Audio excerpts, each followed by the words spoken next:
Sign up to The Economist for in-depth curated expert analysis of world events and topics ranging from business and culture to science and technology. You'll get the weekly digital edition, online-only articles, curated newsletters on politics, the markets, science, culture and China, and full access to The Economist Podcast Plus. The Economist is independent journalism for independent thinking. Go to economist.com and get your first month free. This program contains subject matter and language that may be disturbing to some viewers. Your discretion is advised. Savaged Unfiltered. Your host, Michael Gardner.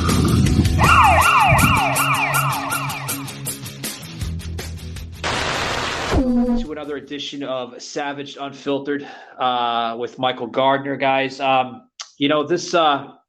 This show is starting to grow.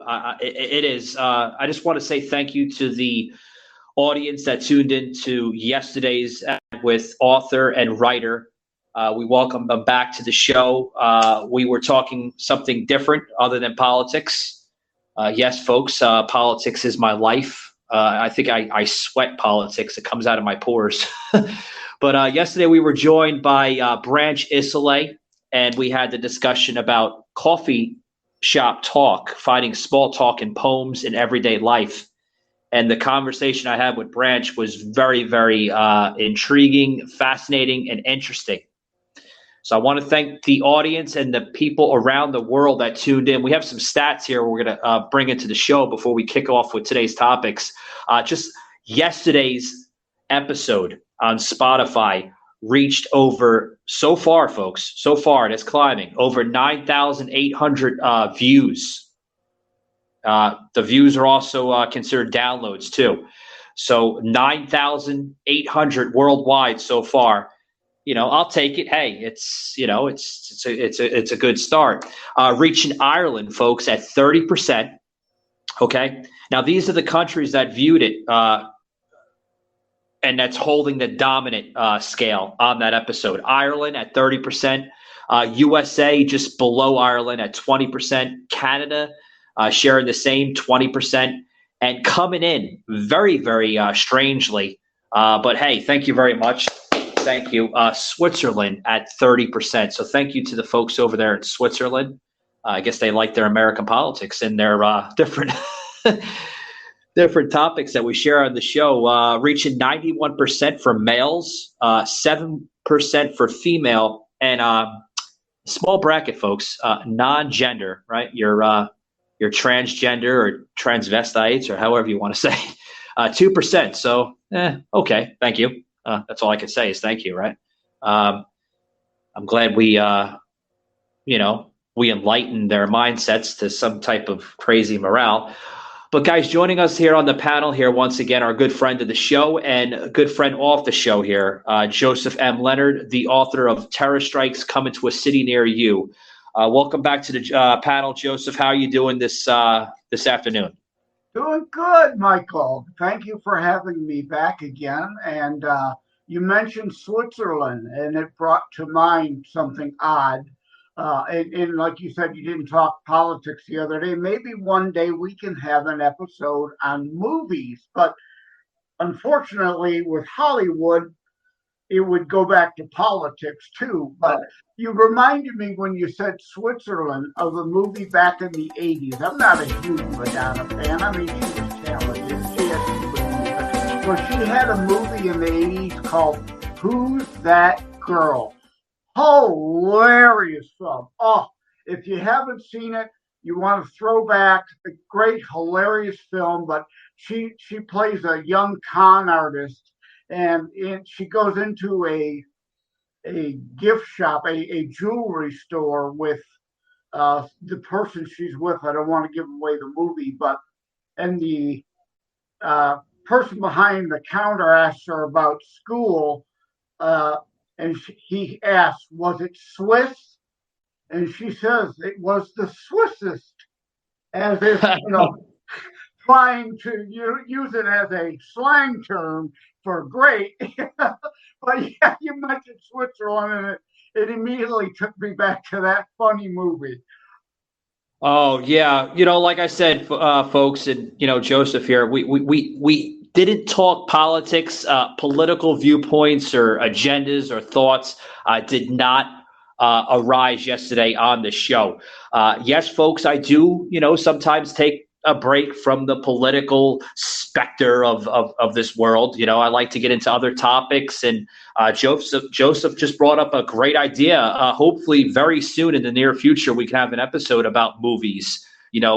Past movies, future movies, whatever. I'd love to have that conversation with you, Joseph, because I'm a big movie buff. So yeah, I'm kind of Wham Radio out of Ann Arbor. May she rest in peace, Linda, lovely Linda, as we called her. He used to have a show called The American Dream, and I was kind of the unofficial Wham Radio movie guy, and I would call in and talk about movies on her show all the time. So I'm well versed in talking about movies, and yeah, unfortunately, a lot of them delve into politics nowadays, with all the woke stuff in them. Oh yeah, by far. I'm sure the conversation we would have about movies, I'm sorry to say, Joseph, and the folks that are listening to the show today, it may dive into political viewpoints because, I mean, there are going to be some movies that come across that are political. You got some great movies that dove into that political angle. The latest, movies, my personal favorite political movies, Air Force One. Oh yeah, yeah. Oh, Harrison Ford. That is a great classic.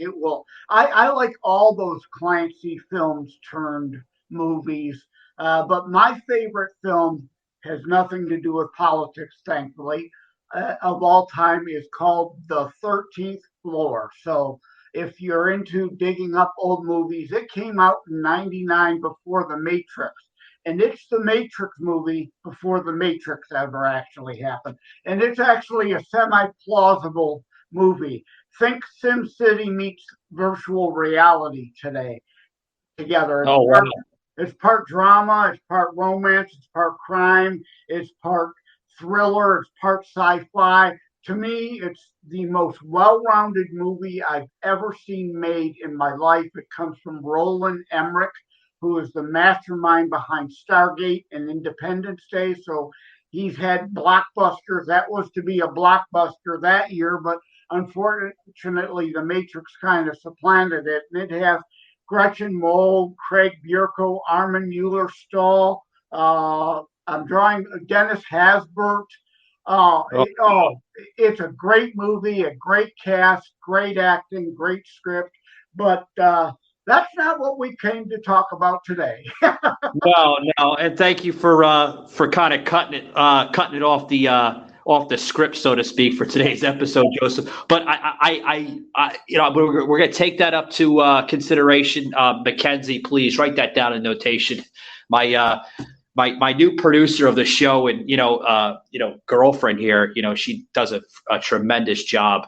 Thank you very much, Mackenzie. Please write that down. We're going to bring Joseph back here. We're going to have that really, really awesome conversation with movies. But what we came to talk about today, guys, is several topics. And I'm going to let the listeners know we haven't really came up with an episode title for this. I'm thinking about it's in the works. Let's just say before the episode recording with myself and Joseph is over today, we will have an episode title and, of course, episode poster that we upload to Anchor FM, and they do their tremendous magic and upload it to all the platforms. But we're going to talk about several topics. I want to dig into the latest coming out of the White House just yesterday. Did anybody catch the Obama speech? Now, Barack Obama was at the White House. They did this speech, and it was a ceremony, Joseph. Did you catch it? It was actually done in the East Room by former President Barack Obama and former First Lady Michelle Obama. especially after you've gone and people forget all the stuff they didn't like about you. But what you realize when you're sitting behind that desk, and what I want people to remember about Michelle and me, is that presidents and first ladies are human beings like everyone else. We have our gifts, we have our flaws. You've all experienced mine. We have good days and bad days. We feel the same joy and sadness, frustration and hope. And while it takes a certain amount of self-confidence to be president, there are nights where we lie awake wondering if this or that decision was the right one. I've always described the presidency as a relay race. You take the baton from someone, you run your leg as hard and as well as you can, and then you hand it off to someone else, knowing that your work will be incomplete. The portraits hanging in the White House chronicle the runners in that race. Each of us tasked with trying to bring the country we love closer to its highest aspirations. And when future generations walk these halls and look up at these portraits, I hope they get a better, honest sense of who Michelle and I were. And I hope they leave with a deeper understanding that if we could make it here, maybe they can too. They can do remarkable Savaged, unfiltered. And did you notice what they unveiled, Joseph? Yes, I tuned in just long enough so I could see the ugly portrait. Oh my God, were they ugly? And you know what? It just goes to show further about the Obamas, how much they abhor America and our traditions. They look like they commissioned Hunter Biden to do those paintings. Yeah. Yeah, well, they unveiled this portrait here. That's what I'm getting at, folks. Now, these portraits were literally unveiled just yesterday in the East Room, and the paintings were to be resembled the former President Barack Obama, former First Lady Michelle Obama, and these are actual paintings that they're going to put up on the walls in the East Room, okay, along other portraits that came before them. They're dignified presidents. And again, these ugly things will take down the value of the dignified works of art that were done for other former presidents with this modern garbage. I mean, Obama's, if you haven't seen it, you got to look it up online. It literally looks like a Polaroid Instamatic shot. Yeah. I'm actually looking for, I'm actually looking in the front of the Wall Street Journal, guys. You can hear in the background if the sound effects are coming through with the Obama portraits, with, Barack Obama, his hands are in his pockets, Michelle just kind of in a blue dress, just kind of lounging out on a very, old tradition type of White House furnishing there. But, I want to make it said here on the show, this was the first time Mr. and Mrs. Obama had returned to the White House since they left in 2017. I'm sure you're aware of that, Joseph. Yeah. This is the first visit. Yeah. Yeah, and the other thing, since we're doing this audio and not visual, you can't show a picture, or the scowl on Michelle Obama's face. Again, like she showed for the first time in her life, she was proud of America because they elected Barack Hussein Obama, to the president. The scowl on her face showing the disdain and disgust for you peasants out there who don't appreciate the Obamas,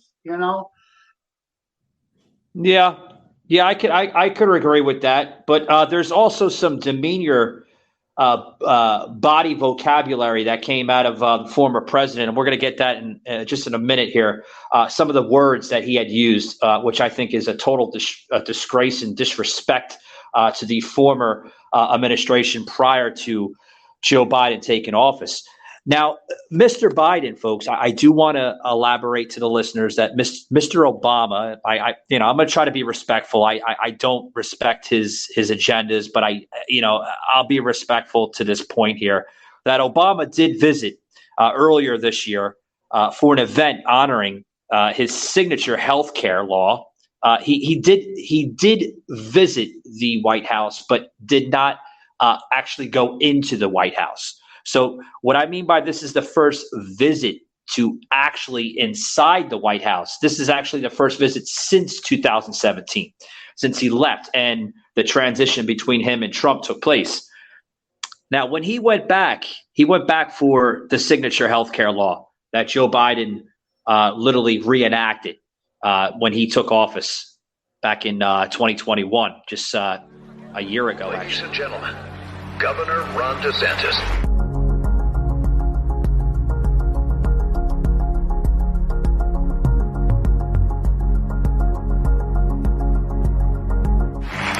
Today, we deliver for the people of Florida yet again. You saved our jobs. And kept us going. They tried to shut us down, but you saved our business. $1,000 bonuses. You had our backs. And honored our service. You led by facts, not fear. And you let us decide. You let me go to school. You gave me a voice. You put us first. And didn't let them keep us apart. You let us learn. You let us compete. All of us. You protected our right to worship together in person. And you raised our pay. You protected our waters. And kept Florida beautiful. When they attacked you, you didn't cave. You stood strong for Florida. Thank you. Thank you. Thank you, Governor. Gracias, Gobernador DeSantis. Thank you. Thank you. Thank you. Thank you, Governor DeSantis. Savaged, unfiltered. President and Dr. Biden, Vice President Harris, and Second Gentleman Emhoff, thank you so much for your hospitality. Thanks for letting us invite a few friends to the White House. We will try not to tear up the place.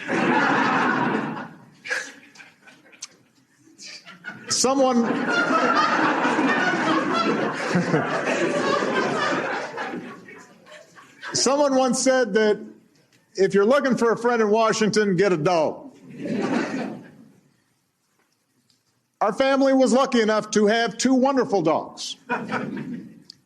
But I was even luckier to have a chance to spend 8 years working day and night with a man who became a true partner and a true friend.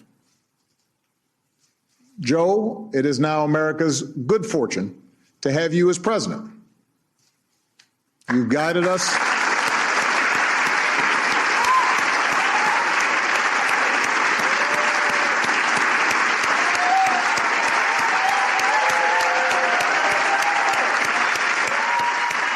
Now, Joseph here and the listeners there, that the ceremony of the reason behind the Obamas coming into the White House was to mark the first presidential portrait unveiling at the White House since 2012. This is the first portrait to be shown in the White House in almost a decade. What's your thoughts on that, Joseph? Well, my thought on that is that it is the timing, everyone should recognize, is not coincidental. And this isn't nostalgia over paintings. This is about deflection. This is about a Biden regime, epic failure after failure after failure. And his last speech, hate-filled speech, attacking Americans, not attacking other Republican leaders, but literally attacking U.S. citizens who may have voted a certain way. This is deflection. They know they are underwater. They know there is a red wave, if not a red tsunami, coming. And Obama, due to identity politics, not because he was a good president, still has a relatively good approval rating. So Biden's in trouble. Dig up Barack Hussein Obama and Michelle and try to get some of the good vibes their way and keep the focus off the economy and the open border.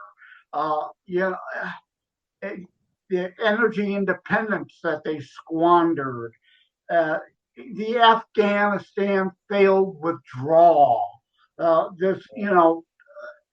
issue after issue after issue. They're underwater in the polls.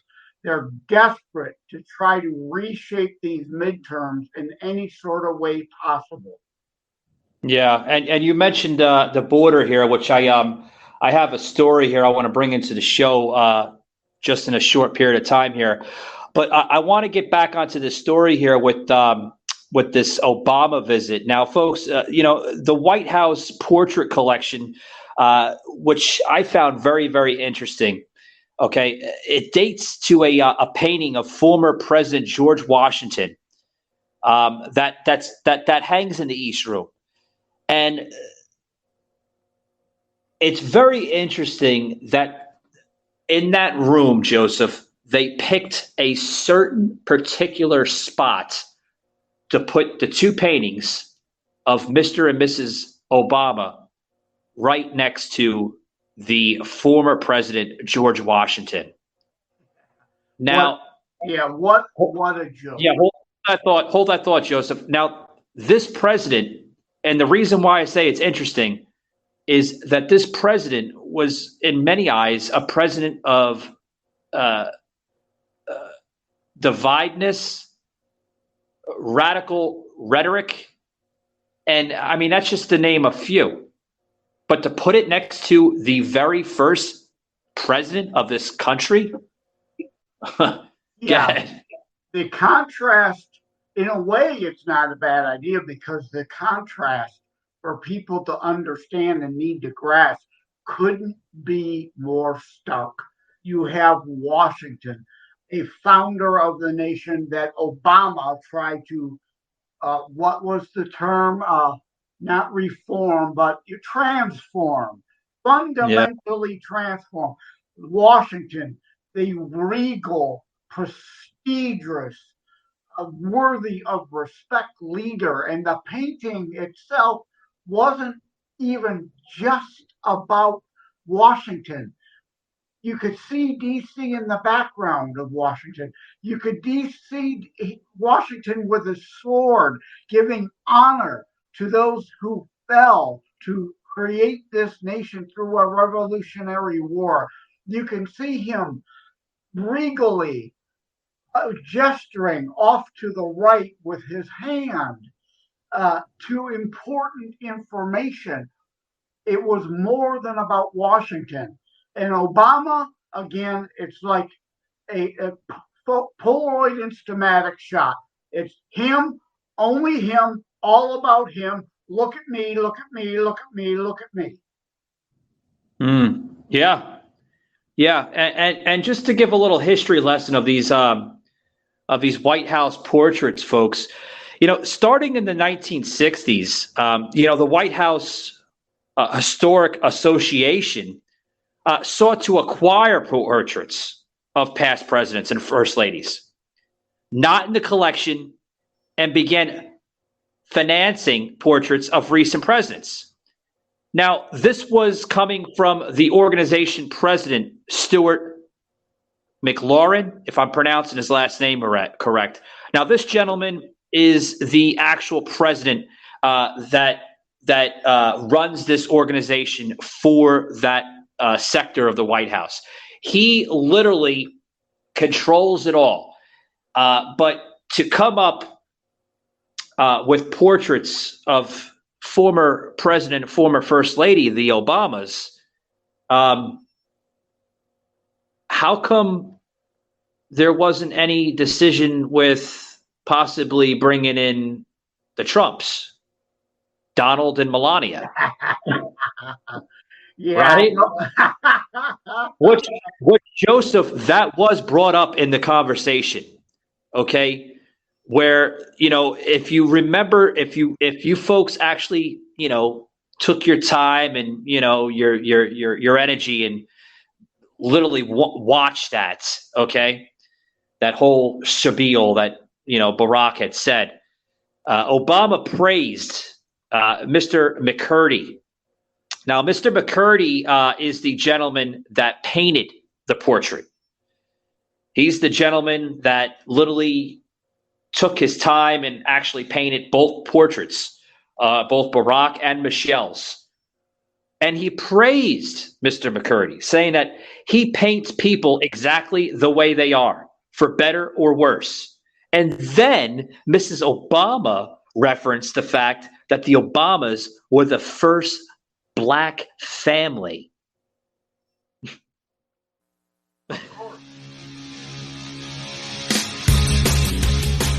Hey guys, this show is now on Amazon Music and Audible. That's right. Gonna want to check us out on Amazon Audible and Amazon Music. Great set of platforms. We are so honored and grateful to be part of the Amazon team. And we're honored that they are allowing us to be launched on those two major platforms. So thank you to our new friends here on Amazon Music and Audible.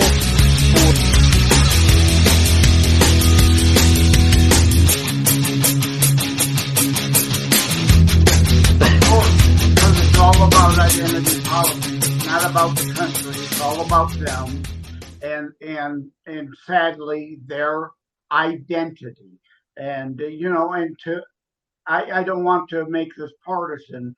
I want to say though, I hope Trump, when it comes time for his portrait, understands and learns from this and recognizes it's not just about his image. It's about the imagery that goes in and around it to be something more than self, about the nation, and things that would say making America great again without, certainly not having a stupid red hat or the slogan.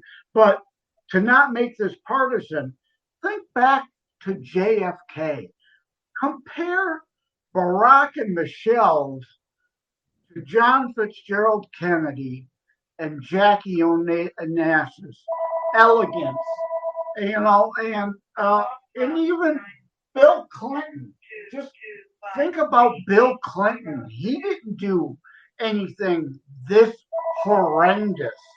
And you can hear my phone ringing in the background. Yeah, you're a busy man. Even though I purposely set the phone ringer to silent, it's ringing anyway. I don't know why.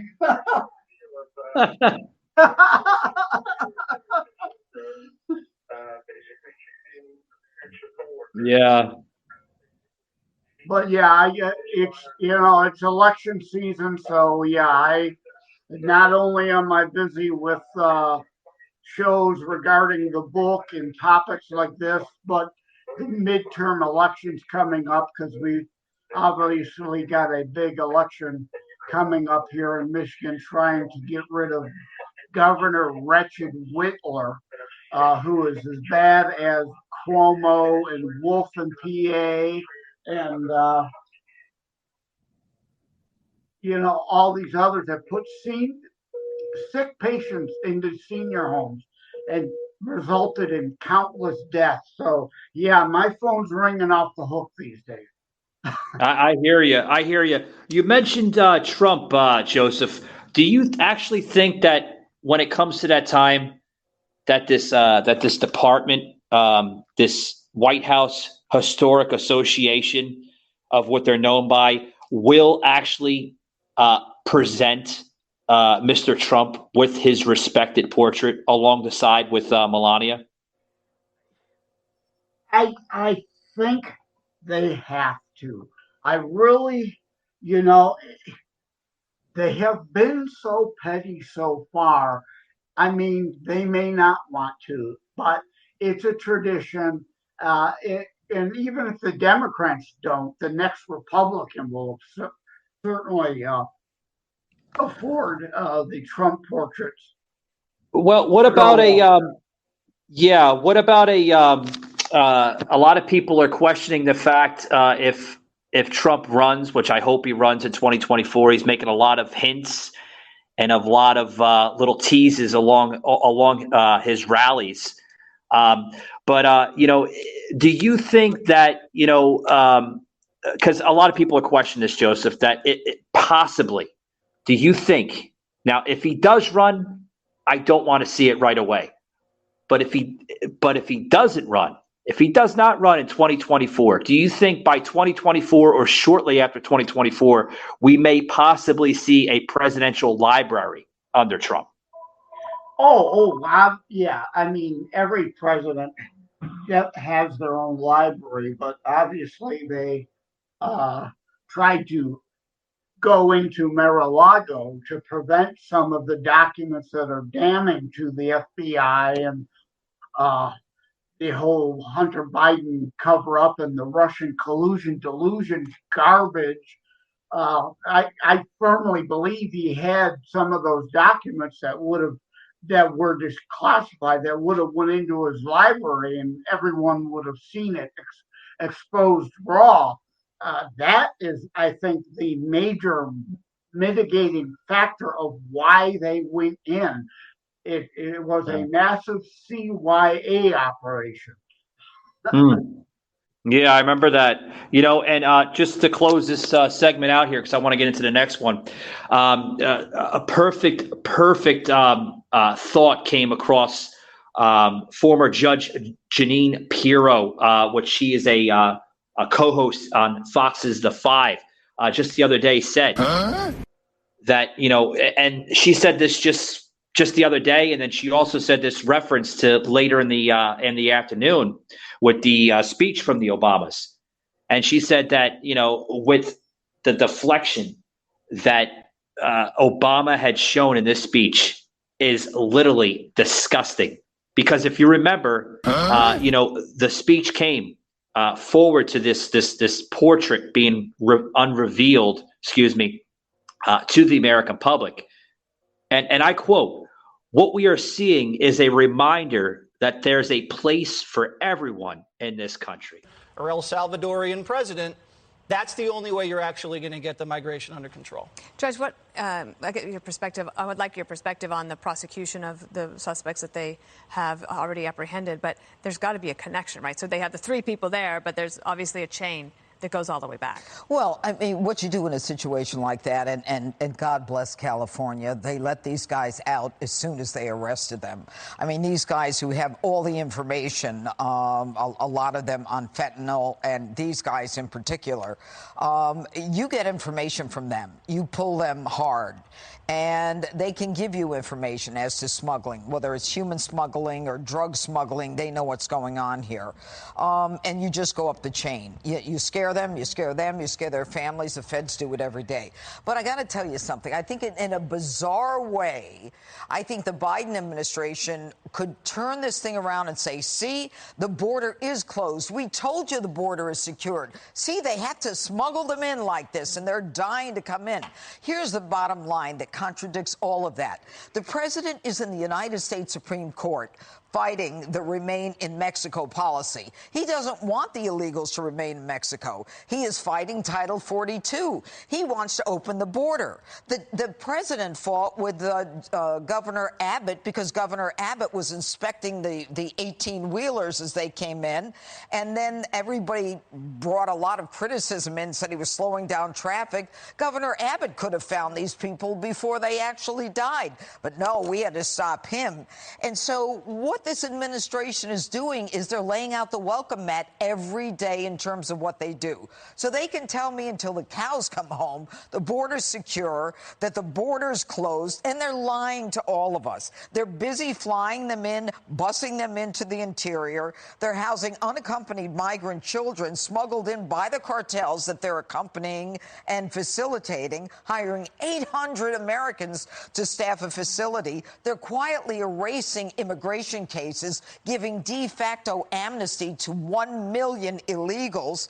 I mean, the goal for them should be to stop the human trafficking and the drug smuggling, but they're doing just the opposite. So why is he trying so hard to fail? And why is it that he let it get this way? Is he that afraid of the progressives? But you need to come through a merit-based system. And Judge Jeanine Pirro, Joseph, said that very, very accurately, pretty much mimicking the same demeanor from former President Donald Trump when he said that this country is open arms to any person in this world that want to better themselves and the opportunity that this country will bring to them. But you need to come here legally, not illegally. Absolutely. So. And the left always lies about those of us on the right. We are very much for legal immigration, controlled, a certain number. There was literally a period during Eisenhower where we stopped all immigration because so many had come here and we needed them to have time to acclimate and, become part of the melting pot. And the left today wants us overrun and overwrought. It's part of their disdain for the country and attempts to fundamentally transform us from a constitutionally limited republic to a mobocracy.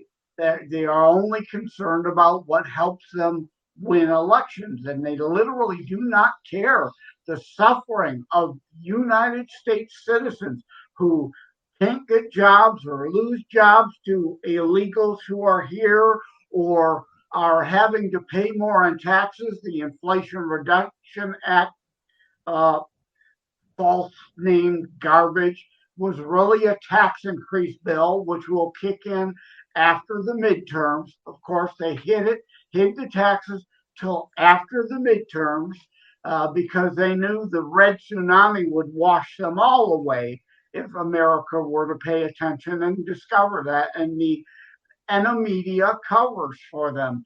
But I mean, I know many legal immigrants, and to me, they're the greatest Americans because they escaped the manure hole countries.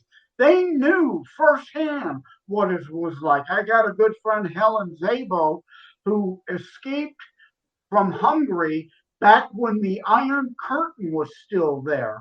She was one that escaped. I mean, these people love America and understand, like Ronald Reagan said, we are the last place on earth. If we lose America, there is nowhere else left to go, and that we are only one generation of losing it. And we need to fight back to continue to be the shiny city on a hill. Absolutely. And I think Joseph just literally gave us our title for the show today. Like I said, folks, we opened up the show with literally without a title. And I think the appropriate title for this show today is The Deflection from the Radical Left. So thank you very much, Joseph, for giving us that title. I think it fits this show very well for this episode. I want to get into this this next story, but before we get in there, guys, I want to make a quick break here. I got to get into a sponsor here. I want to say thank you to Liv Rishi. They've been supporting this show now for going on 4 months, so thank you very much, Liv Rishi. What is Liv Rishi, guys? It is a CBD oil company. They also specialize in cream products as well. For those who are not big fans of over-the-counter medication, Liv Rishi is most likely the alternate form of modern and natural medication. Head over to livrishi.com. Use the promo code, guys, at checkout, Savaged Unfiltered. You're going to get 20% off your order. And don't forget to mention that you heard it on Savage Unfiltered podcast with Michael Gardner, so you can get that exclusive offer. Also, too, guys, I want to make a quick note here. Coming up on September 11th, we're going to have comedians Joan and Jane. They're also known as the Therapy Twins. Supposed to have them last month, but they had some prior commitments they had to attend to. So we're actually scheduled them for September 11th. So it's going to be this Sunday. There's going to be 2 shows, guys. The first show will be with them. The second show, we're going to have a special show with myself, the co-host here on the show, Saslin Timison. Hoping to get Jimmy. Haven't got a confirmation from Jimmy yet, but hopefully having him on the panel, as well as our good friend here that's chatting with us today. Joseph M. Lenard will be part of that panel this Sunday. So check us out for the 2 really, really good shows coming up this Sunday. I'm glad you're having 2 separate and distinct episodes on September 11, one comedic and one serious for the 9/11 remembrance. And, but having a comic relief that day is actually well timed. And I go into it in my book, Terror Strikes Coming Soon to a City Near You. There's a comic relief chapter. And it's clear you recognize that no matter how serious life is, we still have to try to maintain some sense of humor. Otherwise, we'll be curled up in the fetal position in a corner crying 24/7.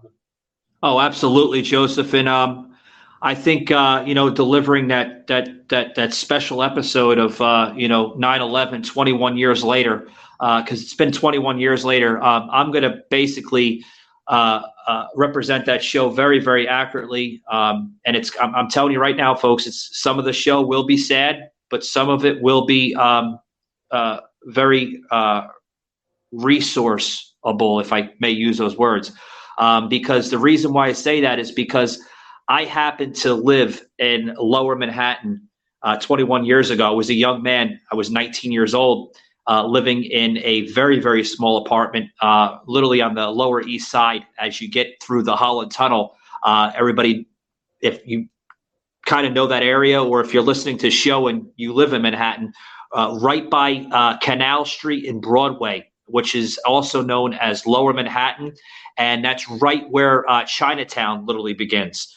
A horrific day, I may add. I was living in that city, and I don't want to go too much into it. I don't want to give spoilers on my show, but I just want to let the listeners know, please tune into that show, because it's going to be a very, very, very special show.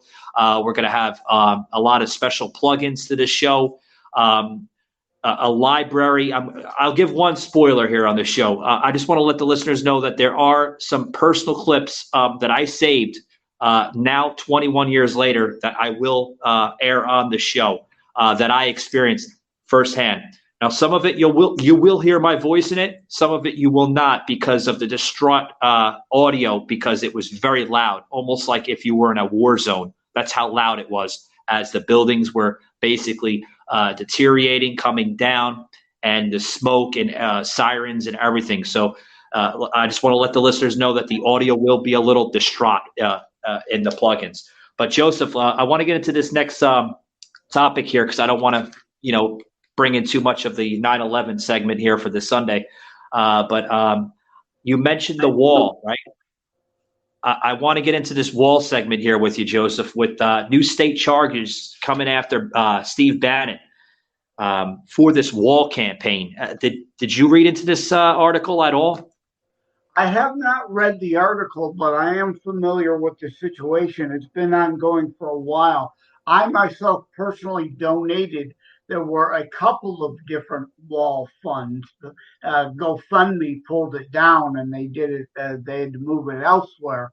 But yeah, I myself donated, and they're claiming that Steve Bannon somehow misappropriated $1 million out of the $25-ish million fund.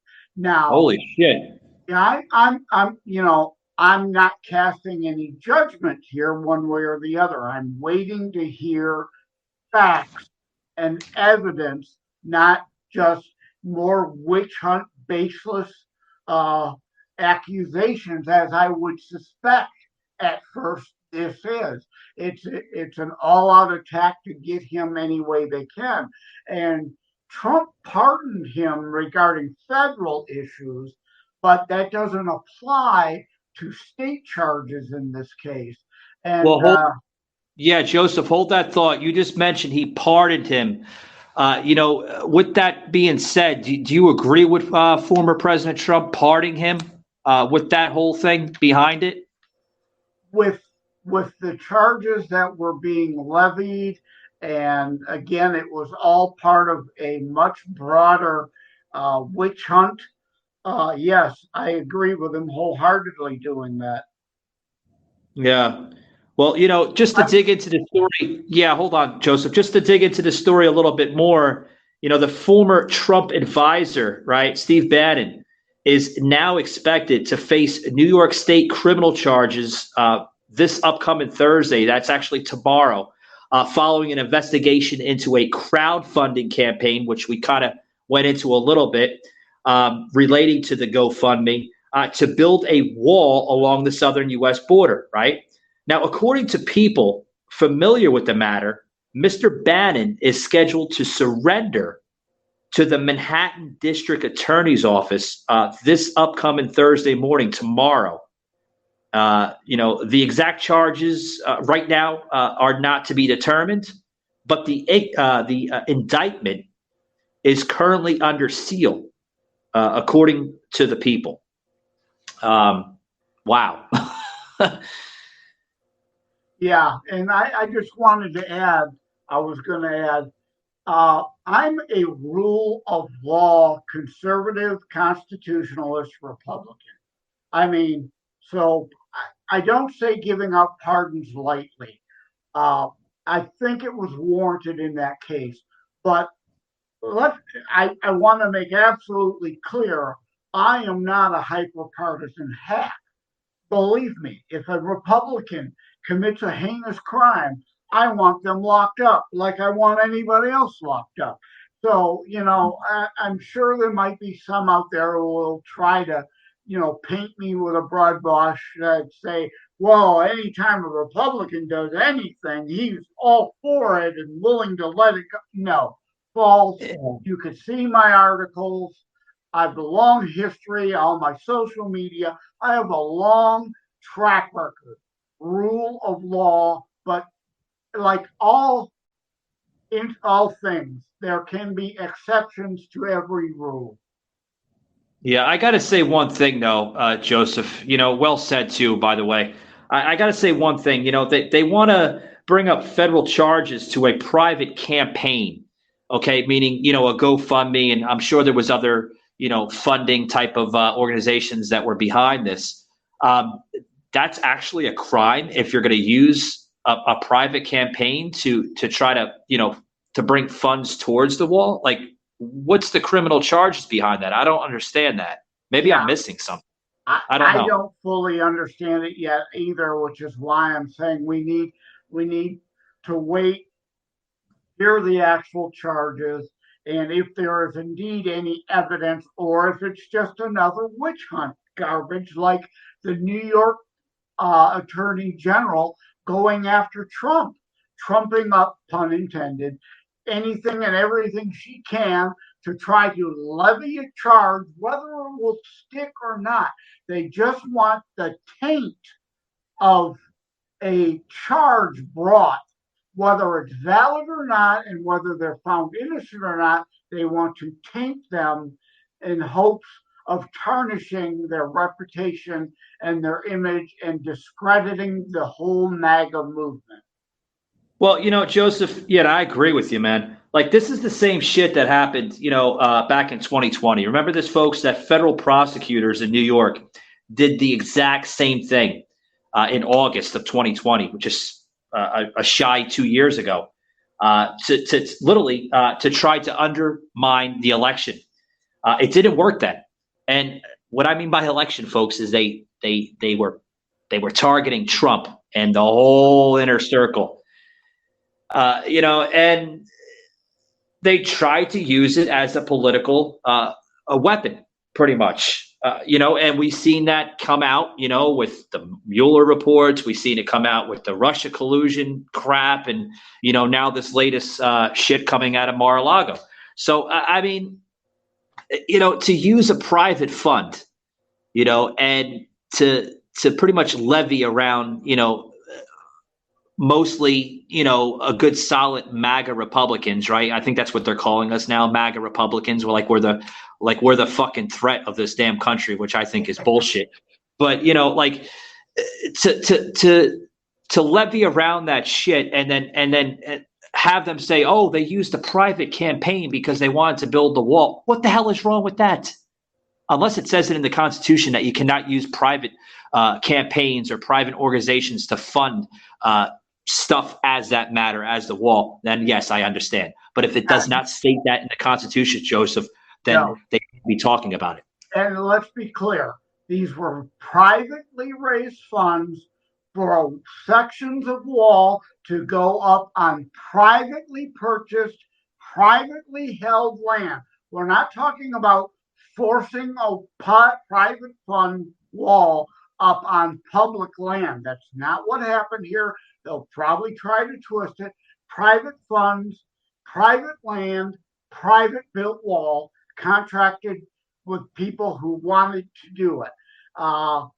And this, again, it tells you everything you need to know about Democrats. Now, they are for sanctuary cities, and they're for abortion, but they insist it all has to come out of your pocket, stealing money from your pocket. Well, I'm a Christian, and I believe in charity. It has to come from home. As Jesus said in Corinthians, God loves a cheerful giver. And Democrats are all about stealing from you to give to their causes. If they truly believed in helping underprivileged people getting abortions, they could create a charity like we did in this case to help build the wall. They could create a charity and raise money from like-minded people like themselves. But no, we believe in personal responsibility. The left believes in theft, taxation, redistribution, socialism. This, again, the wall and this Bannon thing. Epitomizes the whole situation. And the difference between the left, take, and use it for what I want, versus the right and Christianity and Judaism and even Islam, of yourself. You give of yourself to be your brother's keeper. Oh, absolutely. And you went right into the taxing, right? Which we're going to go into the third segment here on the show, guys. This new Democratic spending bill agenda. It seems to not go away. Now, just recently, Senator Chuck Schumer said the bill would probably extend the government funding through now mid-December. And that's perfect timing, right, Joseph? Right before Christmas. Yeah.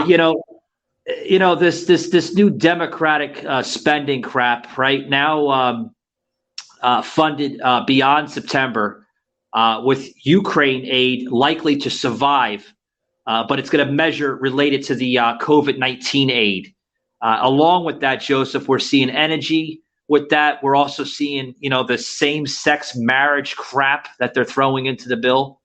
How much more spending does Congress need to put out there, Joseph? Yeah, exactly. They literally, in 4 bills alone this year, spent $6 trillion added directly to the deficit and the debt, money we don't have, taxes they'll never collect, even though they're raising taxes. It's never taxes. It's always the spending. Every year the U.S. Treasury takes in more and more and more money, but every year the left exponentially spends far more than the increase in revenue and adds to the deficit and the debt.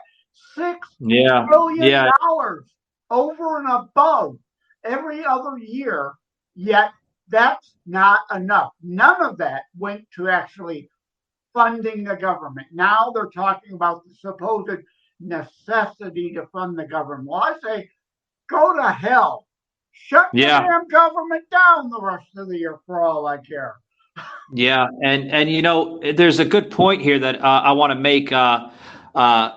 My good friend here and co-host here on the show, Jocelyn Timmerson, he's been sending me some screenshots after screenshots on his phone, which thank you, Sas. If you know, obviously you're going to be listening to the show after your big hearing there that you're at.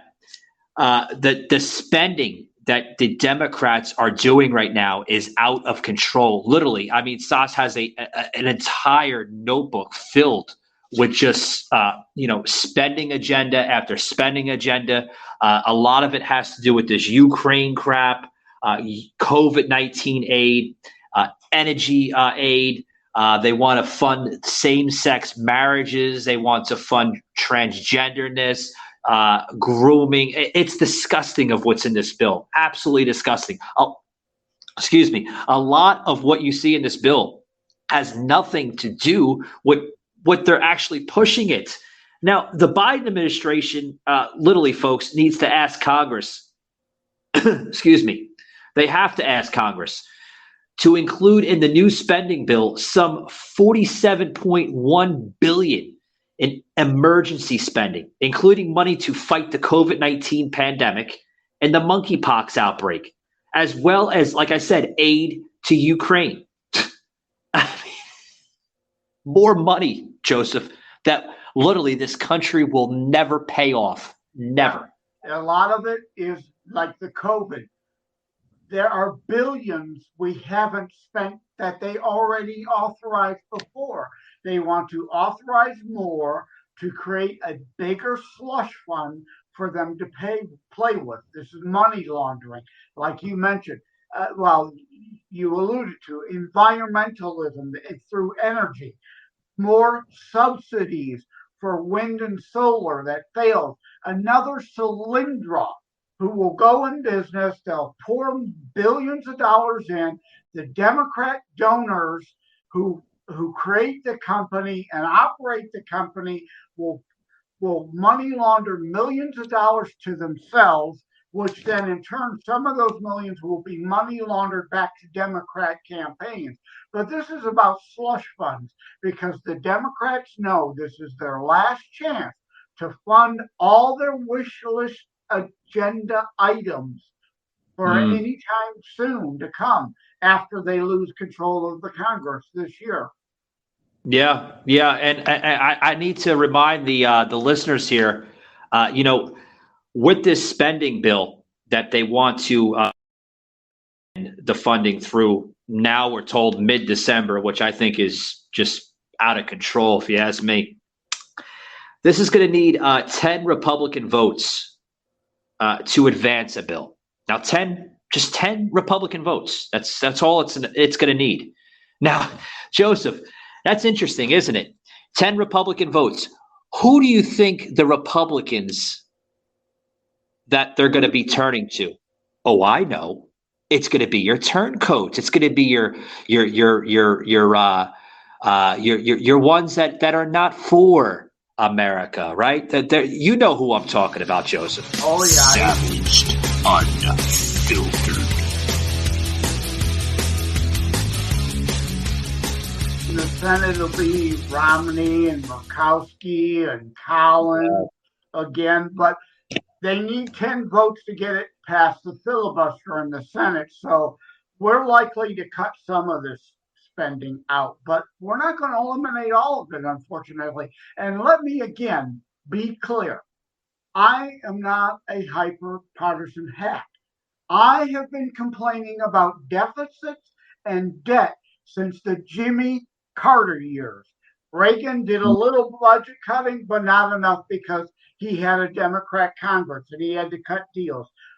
Trump, love him, voted for him, looking forward to voting for him again in 2024, but he didn't do a damn thing to try to really cut deficits and the debt. Now, I know he did, he didn't spend his whole White House budget. I was about to say, Joseph, I think Trump was trying to accomplish something, But, I think that part, what you're referring to, didn't do a damn thing. That was starting to come out towards the end of his presidency. I think he was trying to get in there, but it was just too late. Yeah. He should have vetoed every spending bill that came to his desk until like the third or fourth draft that actually did some real deficit reduction. He didn't do that. But also, to be fair, George W. Bush didn't do it either, although he started to. Then, of course, 9/11 happened and everything went out the window. And then, of course, at the end of Bush, we had the TARP fiasco. So it's not just Democrats, it's Republicans too. But no one created a higher budget deficit and debt than Barack Obama. He doubled, he quadrupled the deficit and doubled the overall debt in his 8 years. Well, according to what we're talking about, you brought up Susan Collins, the Republican out of Maine, folks. According to her, now Susan Collins, basically a lead Republican negotiator of the marriage measure, said that it should not be attached to the CR. That would cause it to lose the Republican support, she's saying. Of course not. It is non-germane to the bill, but they do this all the time. And like I said, this is their last chance at a wish list. They are going to light this up like a Christmas tree with ornament after ornament, things they know they cannot pass on an individual basis, hiding it in the bill to try, since this is deemed a must pass or the government will shut down.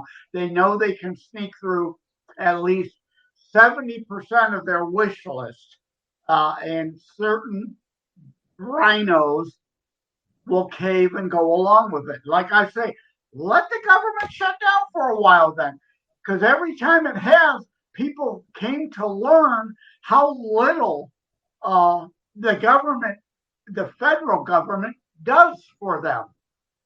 Because the military is still going to be funded. There are certain carve-outs, only certain things shut down.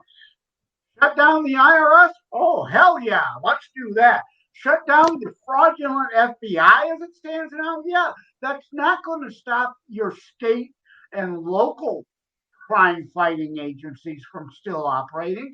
It's not shut down the federal EPA. That's not going to shut down your state EPA. You would see, if it were to shut down for 6 months, how little added value these federal agencies really give you. Yeah. I agree. States' rights, 10th Amendment, the 17th Amendment destroyed that. States' rights, the states are sovereign. We're living in a fascistic, federal, dictatorial government, which is exactly what the Obamas and the Bidens want. I mean, you nailed it right on the spot. I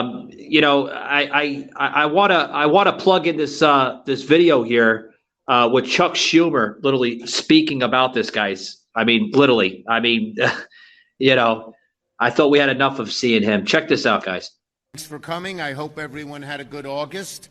I hope you missed us very badly. But we're back. Okay. I'm proud to be joined by Senators Stabenow, Warren, and Smith. Now, we had a great caucus meeting today. Democrats are excited. We feel we have strength. We have momentum. My caucus did incredible work back in their home states, promoting a slew of major bills that we passed. When you pass good legislation, you get good results. It's been a long time since the American people felt that Washington is capable of doing big things to meet big challenges and to meet their needs. It's why we took on Big Pharma and won. It's why we took on entrenched oil interests and won. And why we're on track to cut carbon emissions by 40% by 2030. It's why we took on the NRA and beat them by passing the first gun safety law in decades.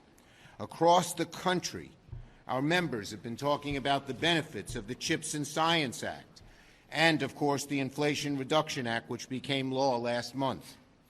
Americans are already seeing the benefits from these accomplishments.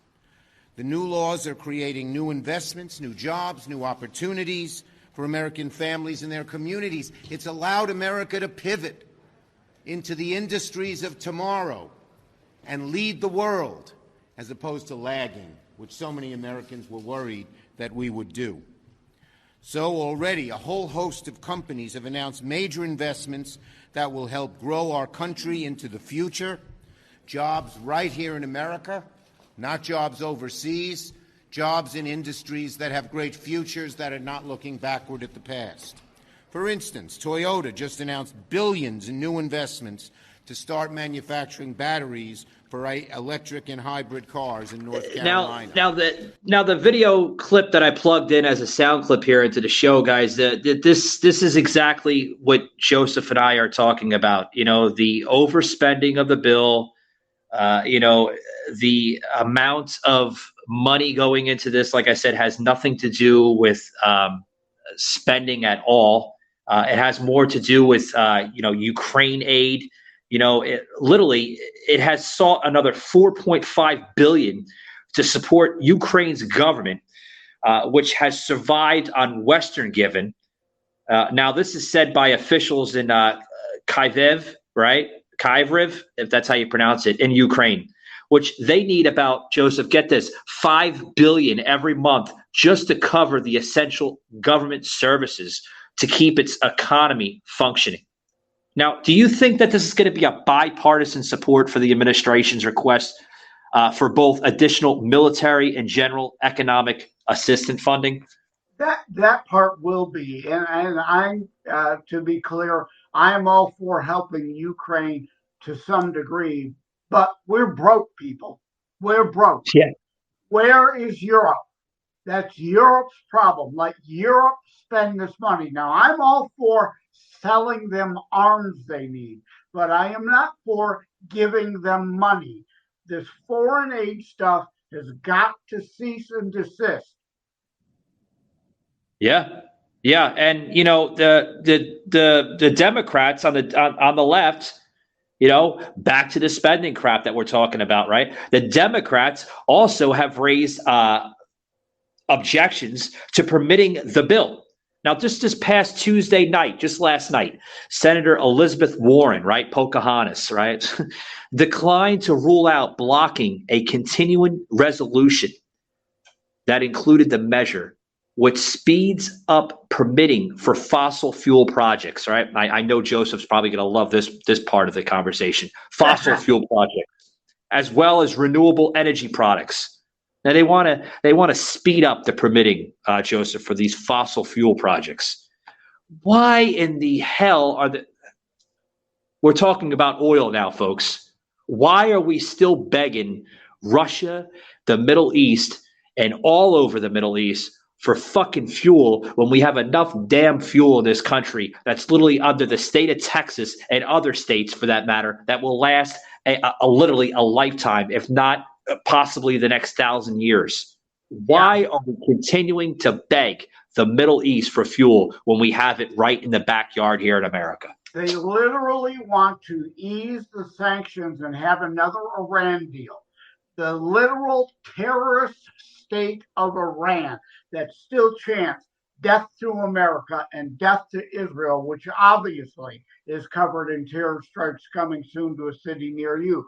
But yeah, why? We wouldn't have to fast track anything now had the Biden administration not destroyed the energy independence Trump gave us.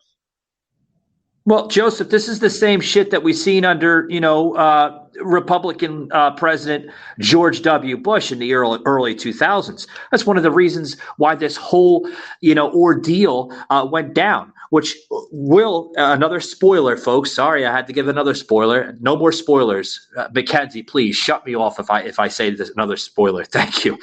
Which will be explained in this Sunday about why 9/11 came into play, which is going to come now into play in today's episode, right? Another spoiler here. Okay. That's one of the reasons, Joseph, why 9/11 started in the first place, right? We wanted a oil type of war with the Middle East, right?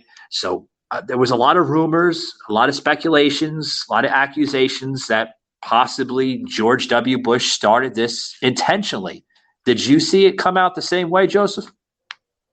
No, I don't see it that way at all. But yeah, no doubt, Dick Cheney and crew wanted an excuse to go into Iraq, which then, the whole war on terror thing allowed them to do. But the whole Afghanistan versus the Iraq thing are two different things. And we don't want to go into too much regarding 9/11, but the whole idiocy of the Saudi king potentially being behind 9/11 even himself is absurd to me. You've got to remember, Osama bin Laden was a Saudi. He was disowned by his own family.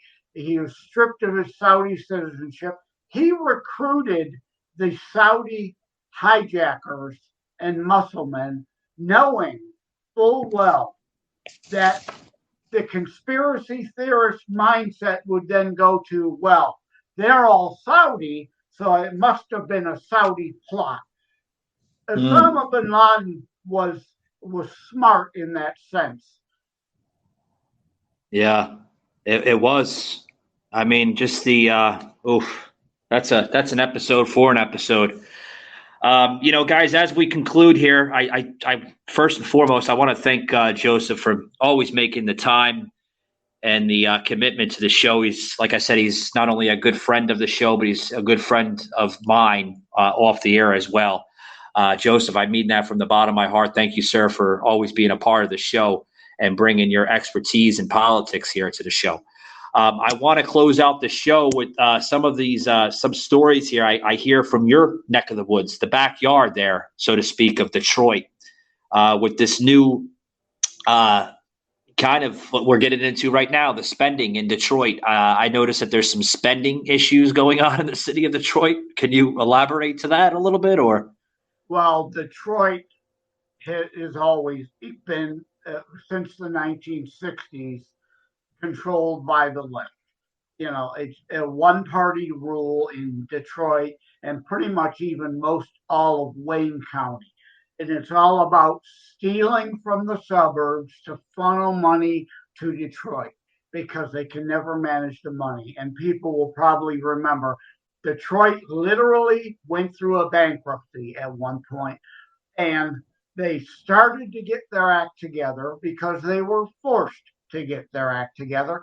But then, of course, immediately thereafter, the politicians started promising the spending again, regardless of the revenues, and they're spending their way to bankruptcy yet again. They refuse to learn. They refuse to live within their budget, much like the idiots in D.C. Yeah, you nailed it on the spot, much like the idiots in D.C. A lot of idiots. I agree with President Trump. We need to drain this swamp. I don't know how the hell we're going to do it, but we're going to have to do it some way or another.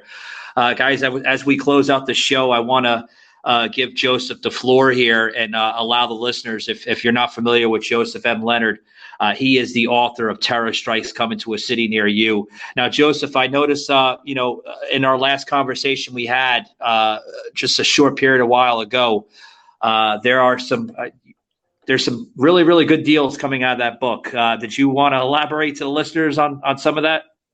Well, you had mentioned January 6th and the whole overblown right-wing terrorist false narratives they put out.